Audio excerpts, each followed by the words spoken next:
Hello दोस्तों, welcome to money stalkers. देखिएगा, इस वीडियो के अंदर हम लोग बात करने वाले हैं तीन कंपनीज के बारे में। सबसे पहले हम लोग बात करेंगे बजाज फाइनेंस के बारे में।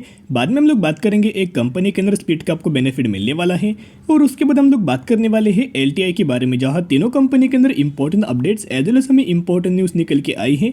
तो एक एक कंपनी के बारे में मैं आपके साथ शेयर करना चाहूँगा। अगर आपके पोर्टफोलियो के अंदर बजाज फाइनेंस है या फिर अगर आपके पोर्टफोलियो के अंदर एलटीआई है, तो आपके लिए जो वीडियो है बहुत ज़्यादा इंपॉर्टेंट होने वाला है, तो ज़रूर वीडियो को एंड तक आप ये देख सकते हो। सबसे पहले बजाज फाइनेंस की अगर बात की जाए तो बेसिकली एक अच्छी खासी बेसिस के ऊपर ये कंपनी हमें फंडामेंटली स्ट्रॉन्ग निकल के आई है। बिजनेस की अगर बात की तो फाइनेंस सेक्टर से ये कंपनी बिलोंग करती है। फाइनेंस सेक्टर अगर आपने पहले देखा होगा, पहले भी बहुत ज़्यादा डिमांडिंग है, आज भी बहुत ज़्यादा डिमांडिंग देखने को मिल रहा है, और आने वाले फ्यूचर में भी बहुत ज़्यादा डिमांडिंग आपको देखने को मिल सकता है। यहाँ फाइनेंस सेक्टर का कोई हमें एंड आपको निकल के नहीं आ रहा, कोई हमें डेथ आपको देखने को नहीं मिल रही। तो बजाज फाइनेंस का अगर आप आज के दिन का परफॉर्मेंस देखोगे तो ऑलमोस्ट हमें 2% की तेजी आज के दिन बजाज फाइनेंस के अंदर देखने को मिल चुकी है, और कल के दिन तक हमें बजाज फाइनेंस 7004 के आसपास हमें जो ट्रेड कर रहा था, आज के दिन 7146 रुपीज़ के ऊपर ही हमें ट्रेड करते हुए नजर आ रहा है। एज हमें आज के दिन आपको क्लोजिंग देखने को मिल चुकी है। तो बजाज फाइनेंस के अंदर शानदार तरीके से तेजी दोस्तों आपको नजर आ सकती है। तो एक ही पॉइंट में आपके साथ शेयर करना चाहूँगा, जो भी लोग तेजी आने से पहले बजाज फाइनेंस के अंदर बाइंग करेंगे, यानी कि बाय ऑन स्ट्रेटेजी अप्लाई करेंगे, हर एक गिरावट के अंदर बाइंग करेंगे, करंट प्राइस के ऊपर बाइंग करेंगे, उनको ही आने वाले फ्यूचर में शानदार तरीके से रिटर्न आपको देखने को मिल सकता है। अभी तेजी आने के पीछे कौन सा हमें कारण है, कौन सा हमें रीजन से, अगर आपने बजाज फाइनेंस का Q2 का रिजल्ट अगर देखा होगा तो कंपनी ने सितंबर क्वार्टर के अंदर यानी कि Q2 के रिजल्ट्स के अंदर रेवेन्यूज के अंदर 55% की जंप हमें देखने को मिली, नेट इनकम के अंदर 88% की जंप, अर्निंग पर शेयर के अंदर भी 88% की जंप, और नेट प्रॉफिट मार्जिन्स के अंदर भी ऑलमोस्ट हमें 21% की जंप हमें देखने को मिल चुकी है। यानी कि इतना ज़्यादा क्रिटिकल समय के अंदर भी कंपनी ने हर एक पैरामीटर के अंदर ग्रोथ हमें नजर आई, लेकिन बिल्कुल भी इसका कोई रिएक्शन हमें बजाज फाइनेंस के अंदर दोस्तों देखने को नहीं मिला। इसके अंदर कोई अभी तक हमें तेज़ी आपको नजर नहीं आई। तो इसी के चलते कभी भी आपको बजाज फाइनेंस के अंदर हमें शानदार तरीके से तेज़ी आपको नजर आ सकती है। अभी हम आ चुके हैं शेयर होल्डिंग पैटर्न्स के ऊपर। यहाँ अगर आप देखोगे तो प्रमोटर्स के पास भी ऑलमोस्ट हमें 56% की होल्डिंग हमें नजर आ रही है। चौंकाने वाली बात क्या है कि यहाँ हमें एफआईज की तरफ से भी और डीआईज की तरफ से भी एज वेल एज गवर्नमेंट की तरफ से भी बजाज फाइनेंस के अंदर शानदार तरीके से बाइंग हो चुकी है। एफआईज की अगर बात की जाए तो पहले तक 19.98% के आसपास यह होल्डिंग थी। सितंबर 2022 के हिसाब से अगर आप देखोगे 20.49 हो चुके हैं, ऑलमोस्ट 0.50% की होल्डिंग इंक्रीज हो चुकी है। एफआईज की बाइंग हमें देखने को मिल रही है। डीआईज की अगर बात की जाए तो डीआईज अगर आप डीआईज को दिसंबर 2021 से अगर आप देख रहे हो तो 10.11, 11.22, 12.03 और करंटली 12.09 लगातार हर एक क्वार्टर के अंदर यह डीआईज ने शानदार तरीके से होल्डिंग हमें इंक्रीज कर चुके हैं। और गवर्नमेंट की अगर बात की जाए तो गवर्नमेंट पहले बजाज फाइनेंस के अंदर कोई भी हमें इंटरेस्ट नहीं था। करंट बेसिस के ऊपर देखोगे करंट क्वार्टर में 0.07% की हमें बाइंग करते नजर आए हैं, और पब्लिक अगर आप देखोगे ऑलमोस्ट 11.5% के आसपास देखने को मिल रहे हैं। यानी कि बजाज फाइनेंस के अंदर इस क्वार्टर के अंदर हमें एफआईज की, डीआईज की अगर बात की जाए या फिर हमें गवर्नमेंट की अगर बात की जाए, इन्होंने भी शानदार तरीके से बाइंग हमें करते नजर आए हैं। अगर आप 0.50% अगर आप देखोगे तो ये भी इनके जो शेयर्स होते हैं, जो अमाउंट होती है 1000 करोड़ से ऊपर दोस्तों आपको देखने को मिल जाते। तो ये पॉइंट नोट कीजिएगा, ये परसेंटेज वाइज बहुत ज़्यादा कम आपको लग रहे हैं, लेकिन अगर आप एक्चुअल बेसिस के ऊपर देखोगे तो करोड़ों शेयर्स के आसपास हमें निकल के आ जाते हैं। अब हम लोग बात करेंगे म्यूचुअल फंड्स की तरफ से भी हमें शानदार तरीके से बाइंग देखने को मिली है।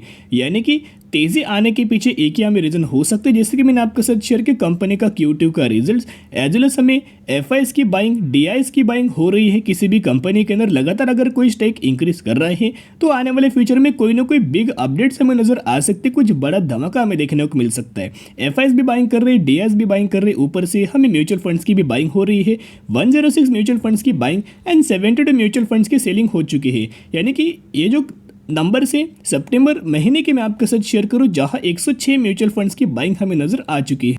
अभी मैं आपके साथ किन म्यूचुअल फंड्स की तरफ से कितने हमें बाइंग नजर आई है वो हम लोग बात करेंगे। मोतीलाल ओसवाल की अगर बात की जाए 2370 करोड़ के आसपास में बाइंग देखने को मिली। एसबीआई की अगर बात की जाए तो 27,000 करोड़, फिर एसबीआई का एक फंड है ऑलमोस्ट 55,000 करोड़, और भी बहुत सारे फंड निकल के आए हैं जिन्होंने शानदार तरीके से बाइंग कर चुके हैं। फिर एक्सिस का एक फंड है 19,000 करोड़ के आसपास बाइंग किया है। फिर एसबीआई का एक फंड है 1,43,000 करोड़ की बाइंग। टाटा का एक फंड है ऑलमोस्ट 6,900 करोड़ की हमें बाइंग किया है। और हमें लास्ट अगर आप फंड देखोगे तो एडेलवेस का एक फंड जिन्होंने 8,700 करोड़ के आसपास में बाइंग लगातार बजाज फाइनेंस के अंदर करते हुए देखने को मिल चुके हैं। तो जिसके मुताबिक कभी भी आपको बजाज फाइनेंस के अंदर शानदार तरीके से तेजियां में नजर आ सकते, जंप हमें देखने को मिल सकते हैं। तो एक ही पॉइंट शेयर करना चाहूँगा, अभी भी कंपनी बहुत जल्दी डिस्काउंट प्राइस के ऊपर अवेलेबल है। बजाज फाइनेंस का अगर आप टारगेट देखोगे तो ऑलमोस्ट 9,000 रुपीज़ का हमें बजाज फाइनेंस के अंदर टारगेट दिया है। 9,500 रुपये के आसपास भी कई ब्रोकर की तरफ से हमें टारगेट देखने को मिल चुका है। तो बाय ऑन स्ट्रेटेजी अप्लाई करना और लंबे समय के लिए दोस्तों आप यह होल्ड करके चल सकते हो। तो अभी हम लोग बात करने वाले हैं एक कंपनी के अंदर जो आपको स्प्लिट का बेनिफिट मिलने वाला है उसके बारे में हम लोग बात करेंगे। तो कितने पर शेयर का आपको स्प्लिट का बेनिफिट मिलेगा, एक के बदले आपको 5 शेयर मिलेंगे, यानी कि बेसिकली 1:5 रेशियो के अंदर आपको स्प्लिट का बेनिफिट मिलने वाला है। तो वही दोस्तों, अगर आपके पास 1 शेयर होंगे तो 1 के बदले आपको 5 शेयर मिलेंगे। अगर आपके पास इस कंपनी के 10 शेयर होंगे तो 10 के बदले 50 शेयर मिलेंगे, या फिर अगर आपके पास इस कंपनी के 100 शेयर होंगे तो 100 के बदले आपको 500 शेयर मिलने वाला है। इसी रेशियो के अंदर इसी कंपनी के अंदर स्प्लिट का आपको बेनिफिट मिल जाएगा, जिसका अगर आप मार्केट कैप देखोगे तो 2,500 करोड़ का मार्केट कैप, यानी कि ये जो कंपनी है हमें स्मॉल कैप कैटेगरी से बिलोंग करती है, जिसका प्राइसिंग 800 रुपये निकल के आया है। मैक्सिमम के अंदर देखोगे तो 1000% का शेयर होल्डर्स को कंपनी ने मुनाफा दिया है और कंप्लीटली अप ट्रेंडिंग मात्रा में चार्ट पर ड्राइव होते हुए नजर आ रहा है। और हम लोग बात करें स्टील स्ट्रिप्स व्हील्स लिमिटेड के बारे में, इसी कंपनी के अंदर हमें स्प्लिट का बेनिफिट मिलने वाला है। अभी कौन से सेक्टर से ये कंपनी बिलोंग करती है, तो ऑटो एसेसरीज सेक्टर से ये कंपनी बिलोंग करती है। जिस सेक्टर से हमें मदरसों में जो बिजनेस कर रही है उसी सेक्टर से ये कंपनी हमें बिजनेस करती हुई नजर आई है, जो कि कंपोनेंट्स मैन्युफैक्चरिंग का हमें कंपनी का बिजनेस है। और 45 मिनट्स पहले हमें दौलत कैपिटल की तरफ से एक हमें दोस्तों आपको स्टेटमेंट नजर आया है, जहां अगर आप देखोगे तो इनके अर्निंग पर शेयर के अंदर में भी शानदार तरीके से जंप हमें नजर आ सकती है। तो अगर आप उस कंपनी के अंदर बाइंग करना चाहते हो, स्टडी कीजिएगा, एनालिसिस कीजिएगा, उसके बाद आप निवेश करने की कोशिश कर सकते हो। अभी हम लोग बात करेंगे एलटीआई के बारे में, यानी कि Larsen and Toubro infotech limited के बारे में हम लोग बात करने वाले हैं। बेसिकली कंपनी कौन से सेक्टर से बिलोंग करती है, तो आईटी सेक्टर से कंपनी में बिलोंग करती है। बहुत गजब की फंडामेंटल कंपनी स्ट्रॉन्ग है। अपना जो हमें कंपनी ने जो रिजल्ट परफॉर्म किया था बहुत शानदार तरीके से परफॉर्म किया था, और उसी के चलते आज के दिन हमें मोर देन 3% की जंप हमें एलटीआई के अंदर देखने को मिल चुकी है। मार्केट कैप भी अगर आप देखोगे 83,000 करोड़ का इस कंपनी का मार्केट कैप, यानी कि ये बेसिकली कंपनी हमें लार्ज कैप कैटेगरी से बिलोंग करती है।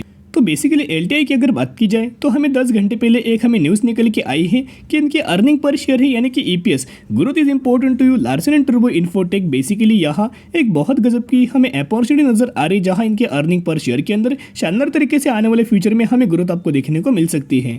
एज वेल एज माइंडट्री की अगर बात कीजिए तो माइंडट्री के अंदर भी हमें आज के दिन मोर देन 3% की जंप देखने को मिली। 3.5% के आसपास में माइंडट्री के अंदर भी हमें जंप देखने को मिल चुकी है। इसका भी अगर आप मार्केट कैप देखोगे 56,000 करोड़ का मार्केट कैप, यानी कि बेसिकली ये भी कंपनी हमें लार्ज कैप कैटेगरी से बिलोंग करती है। एलटीआई की और माइंडट्री के अंदर हमें शानदार तरीके से मर्जर आपको देखने को मिलने वाला है। तो एक बहुत शानदार तरीके से खबर है, और इस मर्जर का जरूर बेनिफिट हमें शेयर होल्डर्स को देखने को मिल सकता है। अगर आपके पोर्टफोलियो के अंदर माइंडट्री है या फिर अगर आपके पोर्टफोलियो के अंदर एलटीआई है, तो दोनों कंपनी के शेयर होल्डर्स को शानदार तरीके से बेनिफिट हमें देखने को मिल सकता है। तो जिस भी कंपनी के अंदर दोस्तों आप बाइंग करना चाहते हो, अगर आप माइंडट्री के अंदर बाइंग करना चाहते हो या फिर एलटीआई के अंदर बाइंग करना चाहते हो, इसके अंदर बाय ऑन स्ट्रेटेजी अप्लाई करना और लंबे समय के लिए आप ये होल्ड करके चल सकते हो। तो आज के लिए इतने, अगर आपको वीडियो पसंद है जरूर वीडियो को लाइक शेयर सब्सक्राइब कर सकते हो। फिर मिलेंगे, बाय।